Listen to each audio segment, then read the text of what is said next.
இன்னைக்கு நம்ம மூன்றாவது கண்டி கோயம்புத்தூர்ல இருந்து பொள்ளாச்சி போற வழியில இருக்கிற மலுமிச்சம்பட்டியை நோக்கி போய்கிட்டு இருக்கோம்.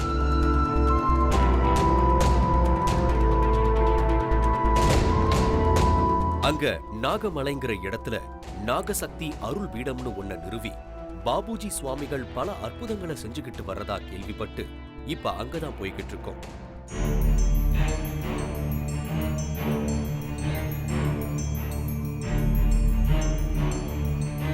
இந்த நாகசக்தி அருள் பீடத்தோட கட்டட அமைப்பு 2 தலங்களா இருந்தது.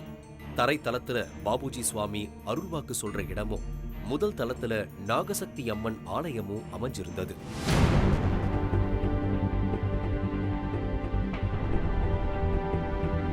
நம்ம தொகுப்பாளர் சுரேஷ் முதல் தளத்துல இருக்கிற முன் மண்டபத்துல நுழைஞ்சு பார்த்தப்ப அங்க திருவள்ளுவர், போகர், சாய்பாபா, புத்தர் போன்ற மகான்களோட சிலைகள் இருந்தது. அதை தாண்டி அடுத்த மண்டபத்துக்குள்ள போனாரு சுரேஷ். அங்க விநாயகர் சன்னதி இருந்தது, பக்கத்துல நாகசக்தி அம்மன் சன்னதி இருந்தது, அதுக்கடுத்து சிவபெருமான் சன்னதி இருந்தது. சன்னதிகளுக்கு முன்னாடி இருந்த திரிசூலம், அதுக்கு மேல டூம் மாதிரியான அமைப்பு, அதுல 18 சித்தர்களோட ஓவியங்களை வரைஞ்சு வச்சிருந்தாங்க. அதுக்கும் மேல ஜோதிர் லிங்கங்கள் சித்திரமா இருந்தது.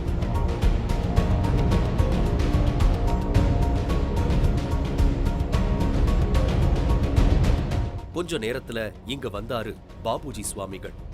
எல்லா சந்நிதிகள்லையும் ஆரத்தி காட்டினாரு. அங்க பூஜைகளை செஞ்சு ஆரத்தி காட்டினவர் முன்னாடி இருக்கிற மண்டபத்துக்கு வந்தாரு. அங்க இருந்த நாகவாசகி சிலைய பத்தி நம்ம சுரேஷ் கிட்ட சொன்னார். உலகத்துல எங்கேயுமே நாகவாசகிங்கிற அம்மனுக்கு வந்து சிலை கிடையாது. வாசகினா யாருன்னா உலகத்திலே மிகப்பெரிய பாம்பு, நாகராஜாவுடைய மனைவி நாகவாசகி. இந்த சிலையுடைய அம்சம் என்னன்னா, உலகத்தில் நம்ம எங்கே இருந்தாலும் சரி இந்த சிலைக்கு வந்து கழுவி மஞ்சள் பூசுவாங்க. காணாமல் போனவங்க யாராவது வந்து இந்த சிலை மேலே முறையிட்டு மஞ்சள் பூசுனாங்கன்னா, இந்த சர்ப்பம் இந்த பூமியே காத்திருக்கனால எங்கே இருந்தாலும் அவங்களை 21 நாளைக்குள்ளார கொண்டு வந்து சேர்த்திடும். அதுதான் இந்த சிலையோட சக்தி. பார்க்கடலில் பெருமாள் பால் கடையும் போது, அமிர்தம் வேண்டி கடையும் போது, இந்த வாசிகிங்கிற பாம்பை தான் மத்து வந்து மேருமலை கயிறா வந்து இந்த வாசிகி சர்ப்பத்தை வச்சு தான் கடைஞ்சாங்க. அதுதான் இந்த வாசிகி சர்ப்பத்தோடைய கதை. அடுத்து நாகலோசினி சிலை கிட்ட வந்தாரு. இந்த சாமி சிலை பேர் தான் நாகலோசினி. அதாவது நாகலோசினிங்கிற பேரை வந்து இது வரைக்கும் நீங்க கேள்விப்பட்டிருக்க மாட்டீங்க. லோசினா யாருன்னா இந்த உலகத்துக்கு வந்து அமைதி, அன்பு இழவுக. அதாவது இது வேற யாரும் கிடையாது, பெருமாள் தான். மகாவிஷ்ணு வந்து பார்க்கடல்ல அமிர்தம் கடைஞ்சு வரும்போது, அமிர்தங்கிற அந்த நல்ல விஷயம் தேவர்களுக்கு மட்டும்தான் போய் சேரணும், அசுரர்களுக்கு போயிடக்கூடாதுங்கிறக்கோசரம் மோகினி அவதாரம் எடுத்து பார்க்கடல்ல நல்லா ஒய்யாரமா நடந்து வந்தார். அமிர்த கலசத்தை எடுத்துட்டு, அந்த கலசத்துடைய சுரூபம் இது வரைக்கும் உலகத்தில் எங்கேயுமே இல்லை. இந்த சிலை மகாவிஷ்ணு பெண் ரூபமா மோகினியா அவதாரம் எடுத்த சிலை உலகத்தில் எங்கேயும் கிடையாது.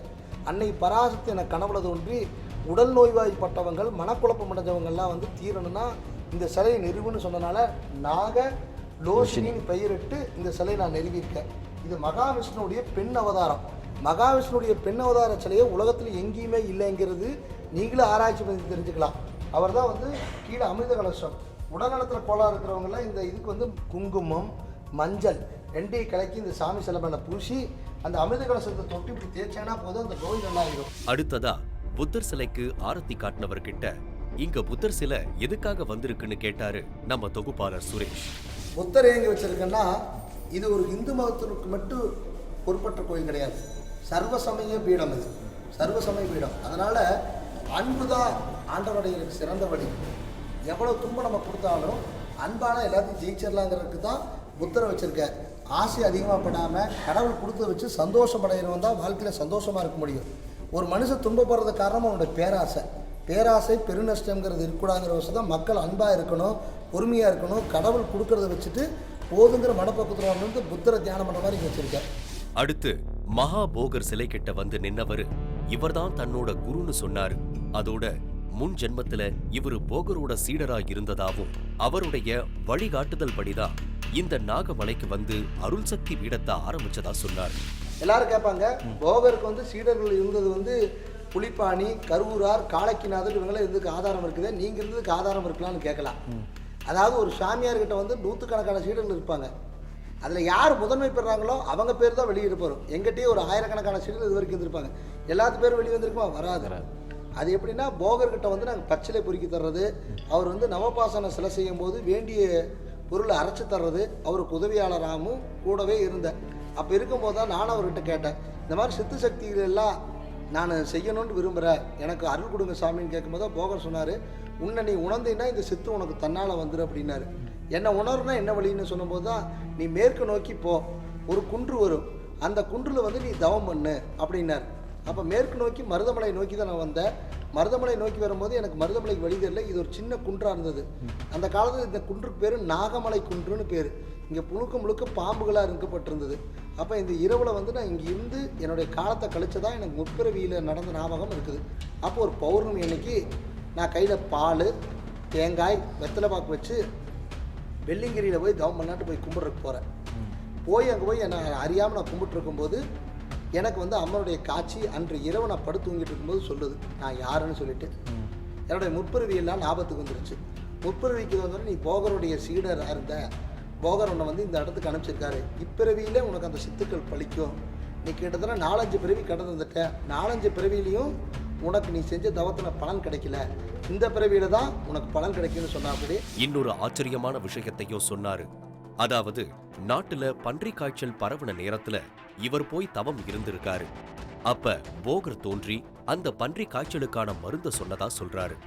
2009ஆம் ஆண்டு தொடக்க காலகட்டத்தில் முதல்ல தமிழ்நாட்டுக்கு வந்து பன்றி காய்ச்சல் HN ப்ளூ, ஸ்வைன் ப்ளூ வந்து இருக்குது. அப்போ அந்த மருந்து வந்து கண்டுபிடிக்க முடியாமல் எல்லாரும் திணறாங்க. என்ன மருந்து தெரியல. அரசாங்கம் வந்து இங்கிலாந்து நாட்டிலிருந்து இறக்குமதி செய்யப்பட்ட வேக்சி ப்ளூ அப்படிங்கிற மருந்தை வந்து 3 சொட்டு மூக்கில் விட்டா நல்லா ஆயிரும் அப்படின்னு சொல்கிறாங்க. அதுதான் நல்லா ஆகக்கூடிய வாய்ப்பு அப்படின்னு சொல்லி அரசாங்கம் அறிவிக்குது. ஆனால் அந்த மருந்துனால கெடுபலன் இருக்குன்னு சொல்லப்படுது. அப்போ நான் என்ன பண்ணேன், ஏன் சித்த மருத்துவத்தில் முடியாதான்னு சொல்லிட்டு மீண்டும் என்னுடைய குருநாதர் போகரை நான் வந்து தவம் வைக்கிறேன். அதுக்கு வேண்டி பழனியில் போய் உத்தரவு வாங்கிட்டு போய் அவரை இந்த இடத்துல உட்காந்து தவம் பண்ணுறேன். தவம் பண்ணும்போது தான் எனக்கு இப்போ ஒரு சில உண்மைகளை வந்து போகர் மாமுனிவர் கனவுல முதல் தோன்றார். அது வரைக்கும் தோன்றாமல் இருந்த என்னுடைய குருநாதர் இத்தனால நாகசக்திவன் மட்டும்தான் தோன்றிட்டு இருந்தது. முதல்ல போகர் மாமுனிவர் ஒரு வயதானவர் தோட்டத்தில் தோன்றார். தோன்றி என்கிட்ட சொல்றாரு, நீ உன்னி தவம் பண்ணு, உன்னால மூலிகையில அடையாளம் காண முடியும், அந்த மூலிகையில் உன் கண்ணுக்கு பிரகாசமா தெரியும்னு சொல்லிட்டு மறைஞ்சிடுறாரு. அப்புறம் மீண்டும் அம்பாளை நான் தியானம் பண்றேன். அப்ப எனக்கு ஒரு சில குறிப்புகள்லாம் கிடைக்குது. அதன் மூலியமா நிலவேம்புங்கிற செடி வந்து எனக்கு தெரியப்படுது. அப்பதான் நிலவேம்பு சூரணத்தை தயாரிச்சு மக்களுக்கு மத்தியில விழிப்புணர்வு ஏற்படுத்த பிரசாதம் செஞ்சாராம். நீண்ட முயற்சிக்கு பின்னாடி அரசாங்கமே அந்த மருந்த அங்கீகாரம் செஞ்சு எல்லாருக்கும் விநியோகம் பண்ண செய்திய சொன்னாரு. இது மூலமா கொடிய நோயான பன்றி காய்ச்சலை விரட்டினத பெருமிதமா நினைச்சு மிகப்பெரிய சமூக சேவையை செஞ்சிருக்காருன்னே சொல்லலாம். 2010ஆம் ஆண்டுக்கு அப்புறம் மருந்து தயாரித்து எல்லா வீதியாக பிரச்சாரம் பண்ணுறேன். நான் மருந்து கொடுக்கல, இந்த மருந்து நீங்களே தயாரித்து வீட்டில் சாப்பிட்டுங்கன்னு சொல்லி கொடுக்குறோம். 2012ஆம் ஆண்டு ஏப்ரல் மாதம் என்ன பண்ணுறேன்னா, அனைத்து பத்திரிகையாளர் கூட்டத்தை ஒன்று கூட்டி அரசாங்கமும் இதை ஏற்றுக்க மாட்டேங்குது, மக்களும் ஏற்றுக்க மாட்டேங்கிறாங்க, ஆனால் நோயில் நிறைய பேர் இறந்துட்டு இருக்கிறாங்க, நீங்கள் தான் இதை தெரியப்படுத்தணும்னு சொல்லிட்டு பத்திரிகையாளர் சங்கத்தில் இதை தெரிவிக்கிறேன். எல்லா டிவி சேனல்லையும் இது ஒளிபரப்பு பண்ணுறாங்க. அதன் மூலிமா இப்படி ஒரு நிலவேம்பு கஷாயம் இருக்குன்னு சொல்லிட்டு அரசுக்கு தெரிய வருது. நான் முதலமைச்சருடைய தனி ஃபேக்ஸுக்கு தமிழக முதல்வர், மறைந்த முன்னாள் முதல்வர் நமது ஜெயலலிதா அம்மா அவர்களுக்கு ஃபேக்ஸ் மூலிமா இதனுடைய தகவல்களை எல்லாம் வந்து அனுப்புகிறேன். 4 மாதம் ஆய்வுக்கு அவங்க அனுப்பிச்சிருந்தாங்க. ஆய்வு முடிஞ்சு 2012ஆம் ஆண்டு நவம்பர் மாதம் 28ஆம் தேதி சட்டசபையில் முதலமைச்சர் சொல்கிறாங்க, தமிழக முதல்வர் மறைந்த ஜெயலலிதா அம்மா சொல்கிறாங்க, டெங்கு காய்ச்சல், பன்றி காய்ச்சல் போன்ற வியாதிகளை குணப்படுத்துவது ஆங்கில மருத்துவத்தால் முடியாது. காய்ச்சலின் வேகத்தை கட்டுப்படுத்தலாமே தவிர குணப்படுத்த முடியாது. நிலவேம்பு கஷாயம், பப்பாளி இலை சாறு, மலைவேம்பு சாறு, இதை அதனால்தான் முடியும்னு சொல்லி அவங்களே ஆதாரமாக பேசுகிறாங்க. அதற்கப்புறம் பொன்விழா கரையரங்களை வச்சு சுமார் 10,000 பேர்த்துக்கு முதல்ல கொடுக்குற பல முக்கிய தலைவர்கள்லாம் வந்திருந்தாங்க. அதுக்கப்புறம் நிலவேம்பு கஷாயம் உலகம் முழுக்க கொண்டு போயிடுச்சு. நிலவேம்பு கஷாயம் இன்னைக்கு மக்களை காப்பாற்றுது. அதற்கு நான் ஒரு கருவியாக இருந்திருக்கேன். இதுதான் உண்மை.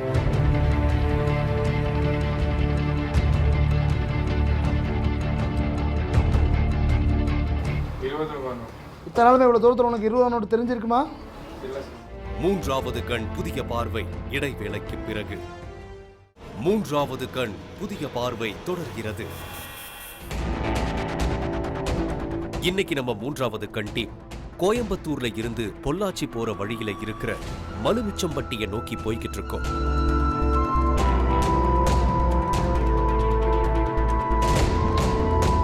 அங்க நாகமலைங்கிற இடத்துல நாகசக்தி அருள் பீடம்னு ஒன்ன நிறுவி பாபுஜி சுவாமிகள் பல அற்புதங்களை செஞ்சுக்கிட்டு வர்றதா கேள்விப்பட்டு இப்ப அங்கதான் போய்கிட்டு இருக்கோம்.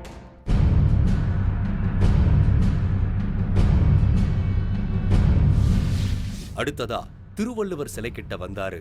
அத பத்தி நம்ம சுரேஷ் பாபுஜி சுவாமி கிட்ட கேட்டாரு. நம்ம உலகத்திலேயே தமிழ் மொழி தான் மிக தொன்மையான மொழி. செம்மொழி வேற வாங்கியிருக்குது. உலகத்தில் தமிழ் கலாச்சாரம் மிக முக்கியமான கலாச்சாரம். அதனால் என்னென்னா இந்த மொழிக்கு மெயினான முக்கியத்துவம் கொடுத்தவரே திருவள்ளுவர் தான்.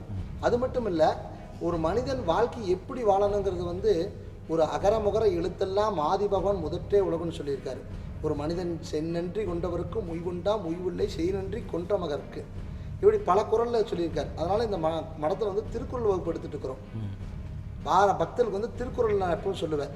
ஏன்னா உலகத்தில் திருக்குறள் 2 வரி தான். அதை தெரிஞ்சுக்கணும். மனுஷன் ஆன்மீகங்கிறது என்ன, மற்றவங்களை துன்பப்படுத்தாம வாழ்றதுக்கு தான். அதுதான் மெயினான விஷயம். ஆன்மீகம் அதைத்தான் கற்றுக் கொடுக்குது.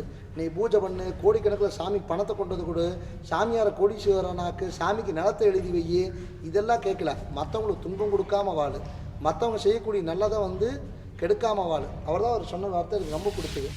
இந்த சக்தி பீடத்தோட அடையாளமா இருக்கிறது மிகப்பெரிய மகா காளி சிலை.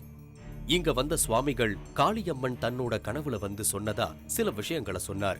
அதையெல்லாம் கேட்டா ரொம்ப அதிர்ச்சியாவே இருந்தது. மகா காளி எனக்கு கனவுல சொல்லி இந்த சிலையை நிறுவச்சணும். அப்படி இந்த சிலை நிறுவனதுனால என்ன ஒரு பலன்னா, இந்த அதர்மம் உலகத்தில் இன்னைக்கு அதர்மம் நிறைஞ்சிருக்கிறனால தான் இந்த துன்முகி வருஷத்தில் மழையே பெய்யாதான்னு போன வருஷம் சொன்னேன். இந்த ஆண்டு மழை பெய்யாது. ரொம்ப மோசமான கடுமையான பஞ்சம் ஒரு குடிநீருக்கு.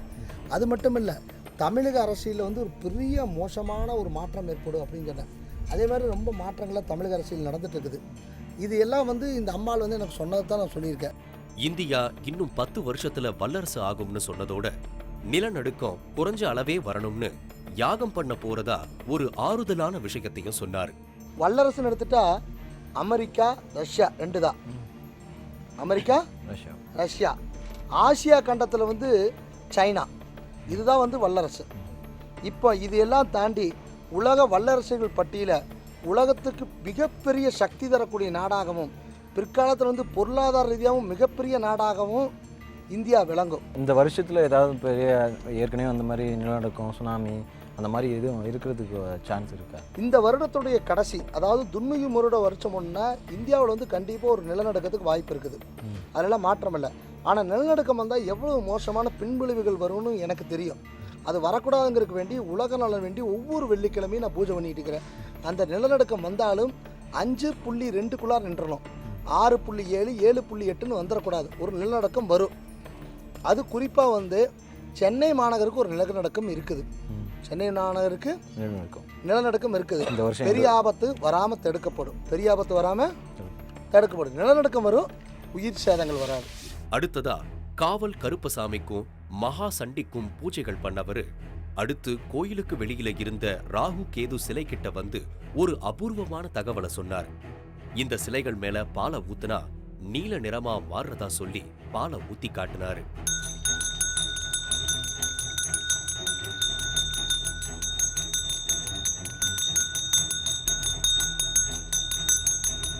நாகம் பொதுவாகவே விஷத்தன்மையுடையது. நாகம் பொதுவாக விஷம். நாகத்துடைய விஷம் பட்டாச்சுன்னா பால் நீல கலர் ஆகும். இயற்கை தானே, விஷம் பட்டா சினுக்கல. அதுதான் இதனுடைய சக்தி. இதுக்கு இடையில பாபுஜி சுவாமி பூஜை பண்ணிக்கிட்டு இருக்கும் பொழுது ஒரு பையனை கூட்டிக்கிட்டு வந்தாங்க. நல்லா நடந்துகிட்டு இருந்த பையனால இப்ப நடக்க முடியலன்னு சொன்னாங்க. சந்தனம் குங்குமத்தை கொண்டு வர சொன்ன சுவாமி அந்த பையனுக்கு அதை பூசி கைகளை பிடிச்சுக்கிட்டு நடக்க சொன்னாரு. அவன் கைகள்ல ஏதோ ஒரு அழுத்தத்தை கொடுத்து மெல்ல மெல்ல நடக்க வச்சாரு.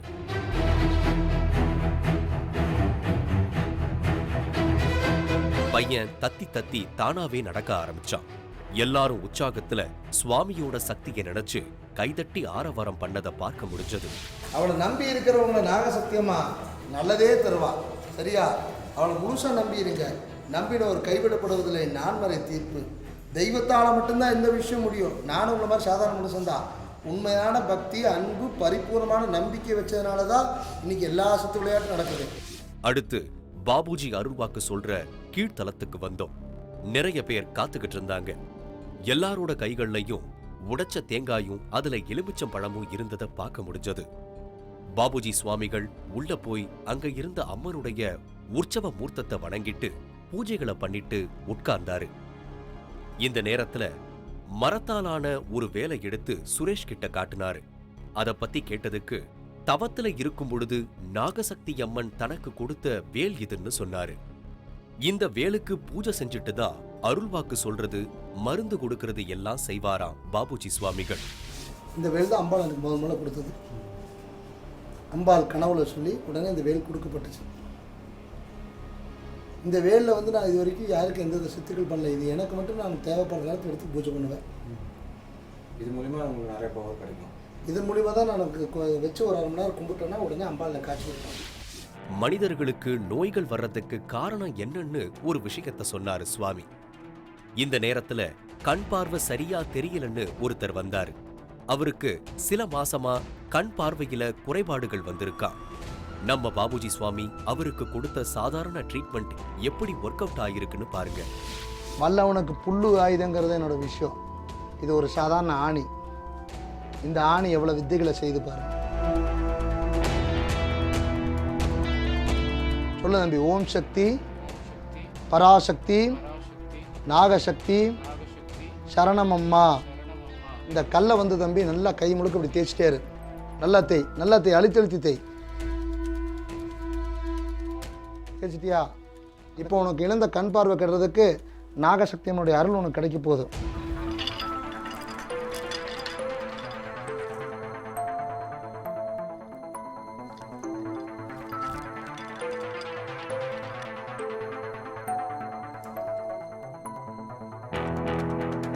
கண்ணெல்லாம் எரியுதா தீர்த்த மாட்டோன்னே?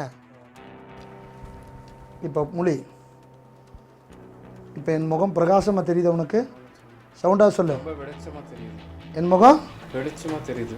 அப்போவே கொஞ்சம் இதுவாக தெரிஞ்சிச்சு, டல்லாக தெரிஞ்சிட்டு இருந்துச்சு.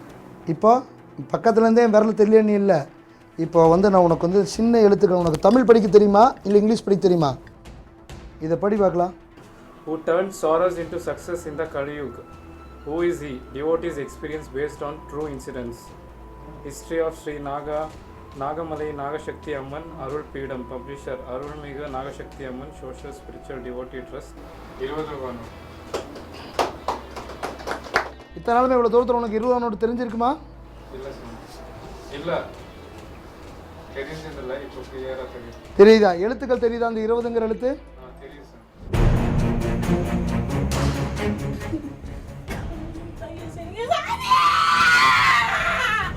மூன்றாவது கண் புதிய பார்வை இடைவேளைக்கு பிறகு. மூன்றாவது கண் புதிய பார்வை தொடர்கிறது. இன்னைக்கு நம்ம மூன்றாவது கண் டீம் கோயம்புத்தூர்ல இருந்து பொள்ளாச்சி போற வழியில இருக்கிற மலுமிச்சம்பட்டியை நோக்கி போய்கிட்டு இருக்கோம்.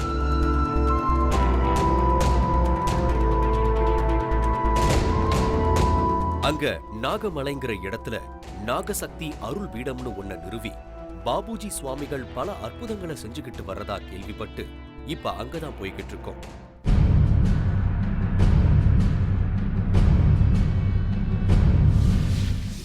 நடக்கவே முடியாம சேர்ல உட்கார வச்சு தூக்கிக்கிட்டு வந்த ஒரு பெண்மணிக்கு இவர் ட்ரீட்மெண்ட் கொடுத்து நடக்க வச்சது நமக்கு மட்டுமில்ல, எல்லாருக்குமே ஆச்சரியமாவும் அதிசயமாவும் இருந்தது.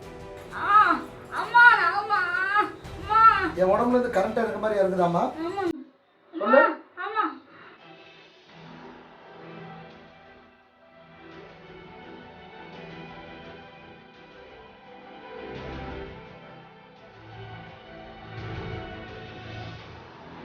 இப்போ உன்னோட நடுக்கமெல்லாம் உனக்கு கொடுக்குற மூலிகை மருந்து மூலிமா நல்லா ஆக்கிடுவேன். உனக்கு உடனே இவ்வளோ நேரம் நிற்க வைக்கிற. கையெடுத்துங்க.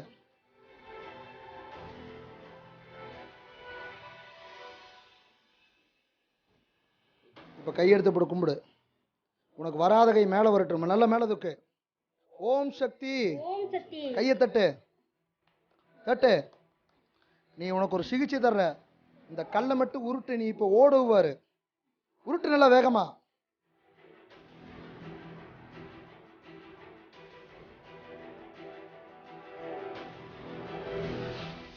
இந்த மாதிரி வைத்தியத்துக்கெல்லாம் இவர் பயன்படுத்துற ஆயுதங்களை பத்தி இவர் சொல்லும் பொழுது நம்மால நம்பவே முடியாத அதிசயமா தான் இருந்தது. மெயினா என்ன வியாதி வந்தாலும் சரி, இந்த வியாதி வந்து இந்த ஆணியாலையும் இந்த கல்லால தான் நான் நீக்கிறேன். அதோட வர்ற எல்லாருக்கும் இவர் ஒரு தாயத்தை போட்டு விடுறாரு. அது ஒரு சிப் அப்படின்னு இவர் சொல்ற ஒரு விஷயம் புதுசா தெரிஞ்சது. இன்னைக்கு கலியுக காலத்தில் எப்படி இருக்குது, அதே செம்பு தகட்டில் தான் மெமரி கார்டில் இருக்குது. மெமரி கார்டில் என்ன இருக்குது, அதே செம்பு தகடு தான். இந்த செம்பு தகடு தானே மெமரி கார்டில் இருக்குது. இதோட சின்ன தகடு தானே மெமரி கார்டுக்கு வருது. இத்தூண்டு இதுதான் மெமரி கார்டில் இருக்குது. இத்தூண்டு தகட்டில் தான் எத்தனையோ ஆயிரம் பாட்டு டவுன்லோட் பண்ணுறேன், எத்தனையோ சினிமா டவுன்லோட் பண்ணுறேன். அப்போ இத்தா பெரிய எந்திரத்தில் நம்ம முன்னோர்கள் எவ்வளவு விஷயம் டவுன்லோட் பண்ணி வச்சுருப்பாங்க. Spirituality of science, spirituality of science. சயின்ஸையும் கூட இன்றைக்கி வந்து ஒரு சில நேரத்தில் முடியாதுன்னு சொல்லிடுவான். ஆனால் ஸ்பிரிச்சுவாலிட்டியில் சொல்லப்பட்ட விஷயம் கண்டிப்பாக நடந்ததில் தீரும். அடுத்ததா பல வருஷங்களா நோயால பாதிக்கப்பட்டு சரியா நடக்க முடியாத அவதிப்படுற ஒரு பெண்மணிக்கு கைகள்ல அழுத்தத்தை கொடுத்து ஆக்யூப்ரெஷர் பண்ணி இந்த பெண்மணிக்கு மருந்து கொடுத்தது. அவர் ஓரளவு நல்லபடியா உடனே நடக்க ஆரம்பிச்சதும் எல்லாமே ஒரு மாயம் மாதிரி நம்ம கண்ணு முன்னாடியே நடந்ததை மறக்கவே முடியல.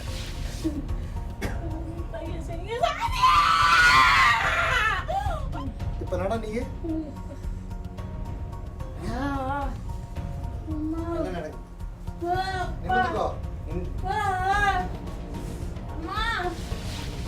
அதே போல நம்ம தொகுப்பாளர் சுரேஷ் தனக்கு முதுகு வலின்னு சொல்ல அவருக்கு ட்ரீட்மெண்ட் கொடுத்து குதிக்க சொன்னாரு. உடம்புல ஒரு கரண்ட் இருக்க மாதிரி இறங்குதா, ஒரு 12 பாயிண்ட் கரண்ட் இருக்க மாதிரி இறங்கு, சுறுசுறுன்னு இருக்குது. இப்போ ஒன்று இவ்வளோ நேரம் குமிஞ்சு நிற்க முடியுமா? முதல்ல ஃப்ரீயாக இருக்கு.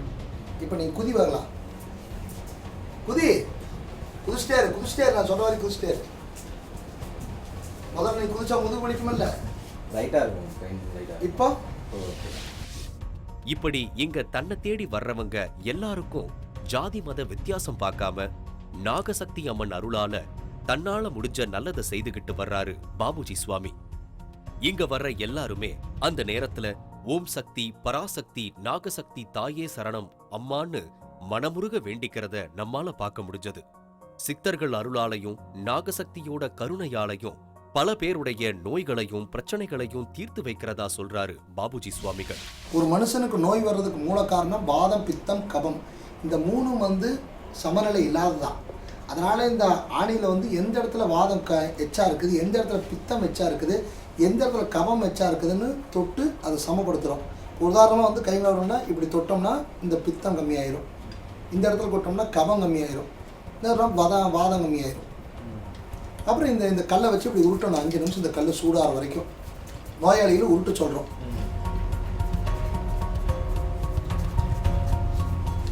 நோயாளிகளை உருட்டு சொல்கிறோம். எல்லா இடத்துலையும் 5 நிமிஷம் உருட்டும் போது இந்த உடம்புக்குள்ளே இருக்கக்கூடிய எல்லா நரம்புகளும் தூண்டப்படுது. தூண்டப்படும் போது கையில் இருக்கக்கூடிய நரம்புகளை தூண்டும் போது என்னன்னா அவனுக்கு இருக்கிறது எல்லா வியாதியும் மறைஞ்சு வருது. நடக்க முடியாம வர்றவங்க நடக்கிறதும், பார்வை குறைபாடு உள்ளவங்க தெளிவடைகிறதும், இப்படி பல அதிசயங்களை நிகழ்த்திக்கிட்டு இருக்கிற பாபுஜி சுவாமிகள் கிட்ட நம்ம சுரேஷ் உத்தரவு வாங்கிக்கிட்டு கிளம்பினாரு. இதே மாதிரி அடுத்து ஒரு அதிசய நிகழ்வுல சந்திக்கலாம். இப்படிப்பட்ட அமானுஷ்யங்களும் ஆச்சரியங்களும் உங்கள் பகுதியில் உள்ளதா? உடனே தொடர்பு கொள்ளுங்கள். வேந்தர் டிவி 35 3வது பிரதான சாலை, கலைமகள் நகர், ஈக்காட்டுத்தாங்கல், சென்னை 6,32,000. தொடர்புக்கு 8939827085.